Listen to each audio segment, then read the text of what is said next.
ही चिकनची भाजी आहे. आपण ह्यात आता मीठ टाकणार आहेत आणि हळद,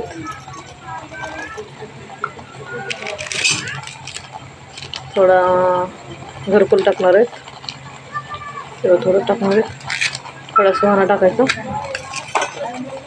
नंतर ह्याला मिक्स करून घ्यायचं.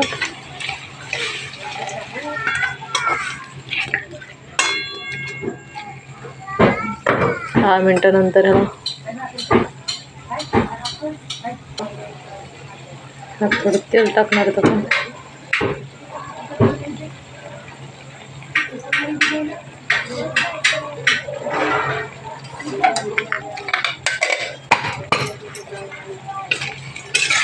दहा मिनिटात आपलं चिकन शिजून रेडी होणार आहे.